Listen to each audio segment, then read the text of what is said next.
Right now, I'm being labeled as the one who abandoned her family. As selfish. My name is Alexandra Owen. I'm 28 years old and a financial analyst at a major investment firm. I used to tell myself that if I just worked hard and kept my head down, one day I'd be acknowledged. My older brother, Jeffrey, 4 years my senior, dropped out of art school and has since drifted between barista gigs and delivery jobs.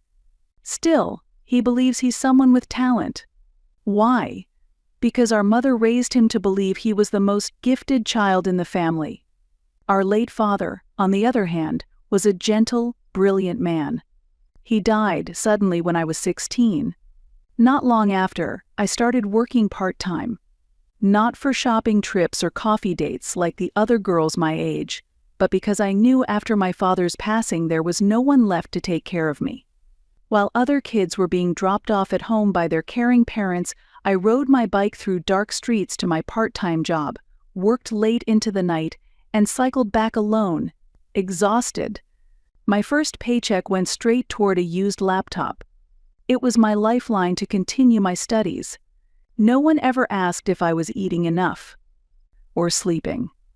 But when Jeffrey, the dropout, needed a new computer, our mother didn't hesitate.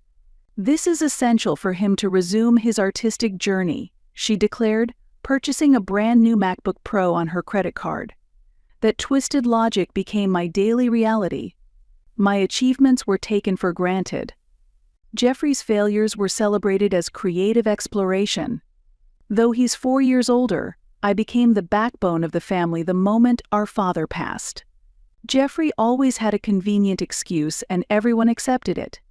He couldn't hold down a job, quitting each one shortly after starting. Whenever he said, "The manager is stifling my creativity," our mother instantly took his side. "People like you just don't understand his brilliance." But how was I treated? When I earned a full-ride scholarship to a state university, my mother's reaction cut like a knife. "Couldn't you have picked a closer school? Travel expenses are a burden and we need money for Jeffrey's art supplies." When I got hired at one of the top investment firms, she barely looked up. "That job sounds intense. Just make sure you're available if Jeffrey needs anything, okay?" I can't recall ever hearing the words, "We're proud of you." I foolishly believed that if I worked harder, achieved more, maybe, just maybe, they would finally see my worth. But that hope was in vain. Somewhere along the way, I stopped being a daughter and became an ATM. When the house needed repainting, "Alexandra, can you help with the cost?" When Jeffrey wanted to take an online art course, "Alexandra, can you cover it until next month?" At first, I believed it was just a temporary rough patch. I agreed to help with just this one bill, but that quickly turned into covering everything from the electric bill to home repairs to our mother's gas money. I sent money every month. Not once did I hear a thank you, only ever-growing demands. "This month's tight. Can you send a bit extra?" I swallowed my frustration and convinced myself I was honoring my father's memory by keeping the family together. But each time I came home drained from work only to see Jeffrey lounging on the sofa, feet up, game controller in hand, my blood boiled. My mother would serve him his favorite meal, reminiscing about that beautiful drawing Jeffrey made in 5th grade, while completely ignoring my presence. I am not a heartless monster. There was a time I cared deeply about even the smallest of family troubles. But I refuse to live in a world where my exhaustion goes unseen while Jeffrey's failures are treated like Olympic victories. It all started with one phone call from my mother. I was away on a week-long business trip. Late at night, I was catching up on work in my hotel room when my phone lit up with her name. With a sinking feeling in my chest, I answered the call. "Alexandra, it's bad," she said, her voice trembling. "The bank just sent us a final notice. We haven't paid the mortgage in months. The house might be foreclosed." "What?" I shot to my feet. "What about the money I've been sending every month? Where did it go?" There was a pause. Then she choked out. "We were short on living expenses and Jeffrey's new painting classes. You didn't pay the mortgage on Dad's house?" I asked in disbelief. Please, Alexandra? My stomach twisted. That house, Dad's house, was where I grew up. I could still feel his laughter echoing in the hallways. How much? I asked hollowly, already knowing I was about to give everything I had. $40,000. If we don't come up with it in a week, we'll lose the house. The house your father loved. Her voice already held relief, as if she knew I wouldn't say no. Losing my father's house felt like losing him all over again. My chest tightened with the thought. When I opened my savings account, there it was, the money I had carefully set aside for years. It was meant to be for my own apartment. My way out. My way to finally leave my mother and brother behind. Now I had a choice: save my father's home, or chase my dream. I understand, I said, exhaling deeply. I'll transfer the $40,000. But this time, I need you to promise it has to go toward the mortgage. Of course, honey. My mother's voice instantly brightened. You really are such a wonderful daughter. After hanging up, I stared out at the city lights beyond my hotel window. I opened the bank app and processed the transfer, feeling my dream of owning my own place drift further away. But I told myself if I could save Dad's house, it would be worth it. The next day, I received the confirmation email. But nothing from my mother. In the past 10 years, I had been nothing more than a bottomless ATM to them. What crushed me wasn't the money itself. It was the way my mother and brother treated me. I don't think I've ever heard either of them say, "Thank you." Jeffrey still hadn't contributed a single cent. When I gently suggested he start looking for a job, my mother snapped at me. He's discovering his artistic voice. Don't pressure him. Pressure? While I skipped meals and doctor's appointments, overworked and drained, just to cover his expenses? That imbalance burned inside me like acid. I began documenting every dollar I sent, a financial record of my exploitation, not because I expected them to pay me back. I had long stopped believing in that fantasy, but every time I considered cutting them off, a new desperate message would arrive. Mom needs help with her medical bills. Or Jeffrey needs more for his art supplies. And I would cave again. Send more money, watch my dreams slip even further away. I believed that bearing everyone else's burdens until my knees buckled was strength. That maybe, just maybe, tomorrow they'd appreciate me. But the moment that illusion shattered, I knew something had to change, and it had to start with me. A few days after wiring the $40,000, I returned from my week-long business trip. My body ached. Every muscle begged for rest. Still, I stopped at the store and filled a cart with my mother's favorite groceries. Just like always. I pushed open the front door, arms full of grocery bags. Fresh salmon, organic produce, ready-made meals. Maybe this time, I foolishly hoped, they'd notice the sacrifice. When I pulled into the driveway, there was a luxury car I didn't recognize. I stepped inside and found my mother and Jeffrey laughing with a man I'd never seen before. "Oh, Alexandra," my mother said coolly when she noticed me. "This is Ryan, Jeffrey's new art dealer." He was just heading out. "Art dealer?" I asked, confused. "Someone finally sees my talent," Jeffrey said, beaming. "Ryan's organizing a solo exhibition for me at a gallery. We just need some upfront funding." And right then, a terrible suspicion crept in. After Ryan left and my mother closed the door, she turned to me, her expression transformed into something cold and unfamiliar. "Alexandra, we need to talk," she said, her voice slicing through the air before I could even put the bags down. The $40,000 wasn't enough for the mortgage. We need more. My fingers went numb. Not enough? I just sent the transfer. Her eyes narrowed, and she launched into a speech I could tell she'd rehearsed. "You make good money at that fancy firm. You're single, without any responsibilities. Meanwhile, we're struggling just to keep the house. How can you be so selfish? The grocery bags in my arms felt like concrete blocks. I kept my voice steady. Barely. For the past 10 years, I've covered the bills, utilities, medication, home repairs. I've kept this household running. And it's still not enough? Jeffrey, lounging in Dad's old recliner with a game controller in hand, hit pause and chimed in. We're family, right? Isn't sharing what families do? I stared at my 32-year-old brother, fury surging through my veins. He had never paid a single bill in his life. How dare he lecture me about sharing? Something inside me cracked. Sharing? Sharing requires giving and receiving, Jeffrey. I've done nothing but give. What have either of you ever given me? I said. My voice was like the blade of a kitchen knife. You only know how to take. Alexandra. My mother's voice cut through the air like a whip. How dare you speak to your brother like that? Get out. Don't ever come back. What? I was stunned. She stormed toward my room and threw open the door. It was empty. I got rid of your things. You don't need them anymore, do you?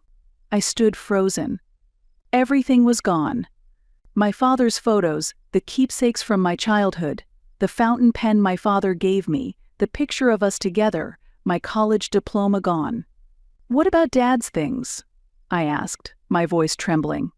I sold them to a second-hand shop, she said flatly. We used the money to fund Jeffrey's exhibit. What? I couldn't believe what I was hearing. She had traded every memory of our father for the uncertain future of a son who'd never lifted a finger. How much does Jeffrey's exhibit cost? Can Ryan even be trusted? The words escaped before I could stop them. My mother looked at me with eyes as cold as ice. Leave, and don't ever come back, she said coldly. At that moment, something inside me gave out. I whispered, it's over. I turned toward the door, each step feeling strangely weightless. No one followed me. No one called my name. Only Jeffrey's familiar sneer trailed after me. The usual remarks so dramatic, just craving attention. I walked out of my father's house with nothing but a single suitcase, but my back was straight. As the rain began to fall, I walked away from my father's house. It soaked through my clothes and plastered my hair to my face, but with every step down that path, I felt a strange, incredible lightness spread through my chest. For years, I had convinced myself that what I was carrying was a duty to family. But it wasn't.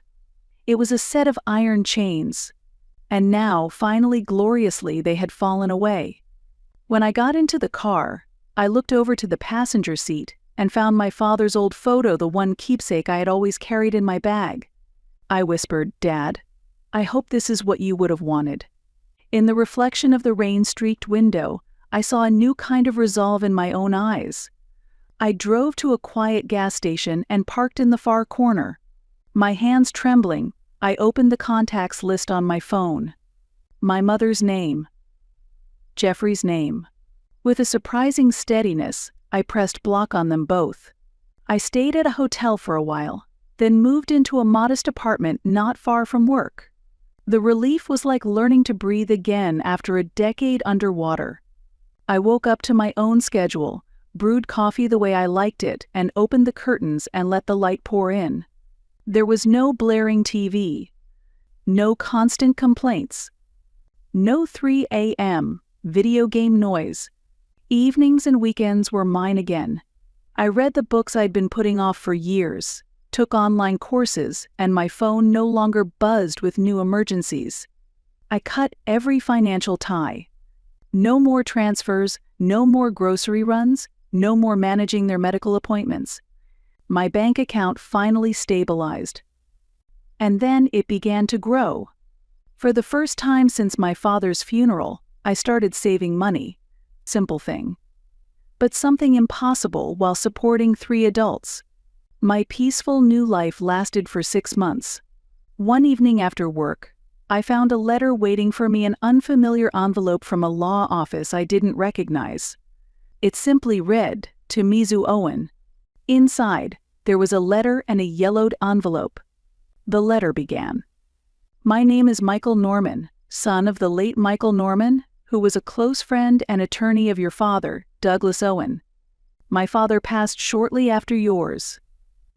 During a recent office relocation, I discovered documents your father had entrusted to him. Though 10 years have passed since his death, these were intended to be delivered to you." With trembling hands, I opened the yellowed envelope and found a letter addressed to me in my father's handwriting, along with a stack of notarized documents. To my beloved daughter Alexandra, it began. As I read the words, I could hear my father's warm voice in my mind. "If you are reading this, I am no longer in this world. I've arranged for my attorney, Michael Norman, to pass these documents to you. There is something I never told you while I was alive. Upon my death, the house is to be legally transferred into your name. All necessary documents are enclosed." The letter continued. "I ask, if it is within your heart, to allow your mother and Jeffrey to stay in the house after I'm gone, but only if they treat you with respect and gratitude. This is not an obligation, only a kindness." Tears blurred my vision as I read through the attached paperwork. Sure enough, it confirmed that my father had left the house to me. The truth was finally out, and with it, a new surge of fury and clarity. I contacted the bank immediately and requested the mortgage payment records. When the report arrived a few days later, I was stunned. The $40,000 I had sent hadn't been applied to the mortgage at all. Going through the detailed statements, I found that the money had been used to pay off Jeffrey's credit card charges from high-end furniture stores, resort bookings, and something labeled art career development expenses. I sat at my computer, shaking with fury and betrayal. And I made my decision. The next day, after consulting with my lawyer, I sent a formal notice of eviction. Just hours later, my phone rang. It was my mother, seething with rage. "Alexandra, why did we receive an eviction notice at the house?" Her voice was shaking. "The bank says they're foreclosing." I took a deep breath to steady myself. "The house is legally in my name," I said calmly. "It's been that way since Dad died, and you knew that." I heard her gasp on the other end. "And the $40,000 I sent?" "It was never used for the mortgage," I continued. I pulled the bank statements. "I have all the proof. Jeffrey's career was depending on it." She protested. "And you sold off Dad's belongings to pay for that?" My voice turned cold. After a long silence, she spoke in a small voice. "What are you going to do?" "You have 1 week to pack up and move out," I said quietly. "Dad gave me a choice, and I've made mine." She shouted, "You'll regret abandoning your father's memory." This house meant everything to him. I hung up without a word. The messages came flooding in afterward. "We have nowhere else to go. Your father would be ashamed of you." And from Jeffrey, "You're tearing this family apart over your selfish pride. Selling out your own blood for money? Disgusting." I didn't respond to any of it. They didn't understand.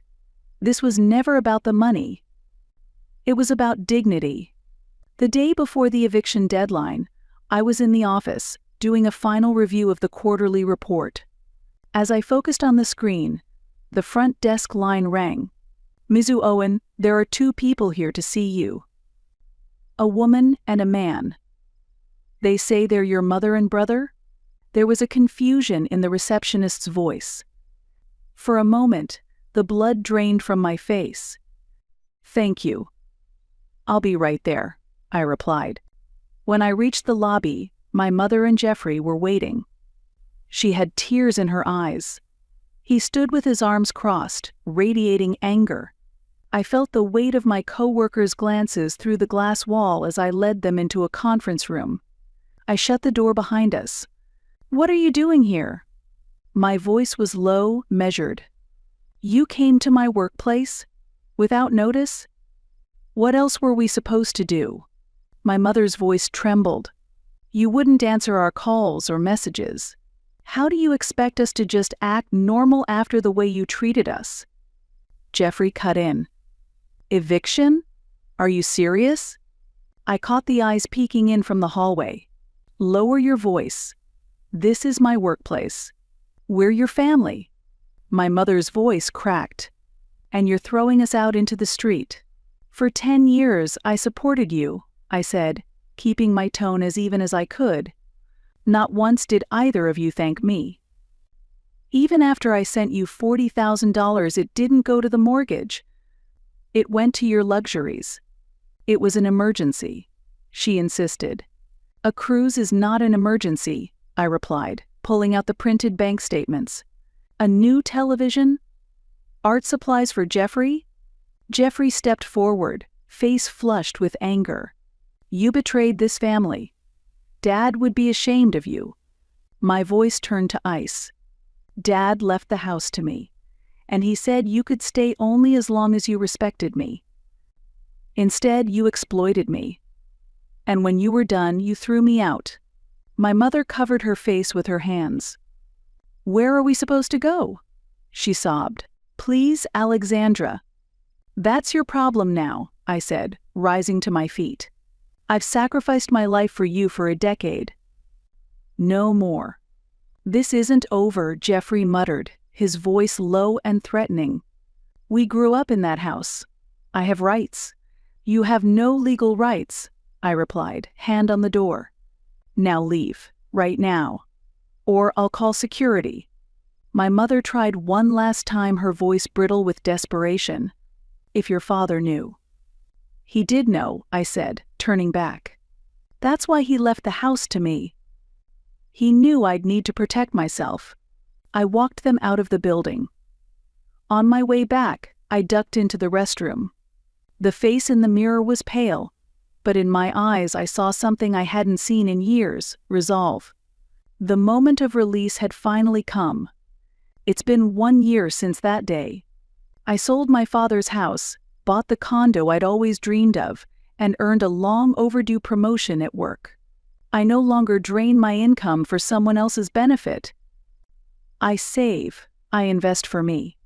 One afternoon, the company's legal department contacted me. The $40,000 case had concluded, and the court fully upheld my claim. My mother and Jeffrey were ordered to repay the full amount, though, due to their lack of funds. They were placed on a monthly installment plan. They're already behind on payments, the legal advisor told me. We can file for garnishment if you wish. Proceed, I said without hesitation. Appealing to sympathy is their only strategy. Last week I saw Jeffrey in the parking lot of a grocery store. The arrogance he once carried was gone. He walked with slumped shoulders. When he saw me, his face tightened for a moment, but he quickly looked away. A friend later told me he'd just lost his 5th job, still insisting that no one understands his artistic vision, though in reality he couldn't even get hired for anything remotely related to art. He couldn't show up on time, follow instructions, or hold a job longer than a few weeks. I have artistic talent, why doesn't anyone see it? Jeffrey was overheard complaining at a local cafe. How am I supposed to create anything in a tiny apartment where I can't even stretch out a canvas? That art dealer, Ryan? He vanished the moment Jeffrey failed to pay the upfront fee. No one ever came forward to buy Jeffrey's work. Meanwhile, my mother now juggles 2 part-time jobs and still struggles to pay rent on their small apartment. Last month, she called me. Her voice was pleading. Alexandra, please, can we reduce the monthly payments? We're really struggling. Where was that concern when I was struggling for 10 years? I asked calmly. But I'm your mother, she cried. And you kicked me out of our home. Don't you remember? After I hung up, I felt no guilt. They were simply living the consequences of their choices. Her final message came last week. Your father would be heartbroken if he saw this. Followed by, a collector might be interested in Jeffrey's work. We just need some funding to prepare for a new exhibition. I replied briefly. Dad wanted me to protect myself. Your lack of respect was your choice." Then I blocked her and took a deep breath. 10 years of sacrifice, forgotten in a heartbeat, just to be dragged back into another artistic opportunity. The spring sun outside my window spoke of a new beginning. I looked at my father's photo on the shelf and smiled. "It's okay, Dad. I'm finally living my life now. I no longer live for them." I thought about reconciliation once, but that hope vanished because they haven't changed. They only reach out when their pockets are empty, not when their hearts are full of remorse. I chose to continue walking my path with unwavering resolve. Now, free from the chains of the past, I move forward with confidence.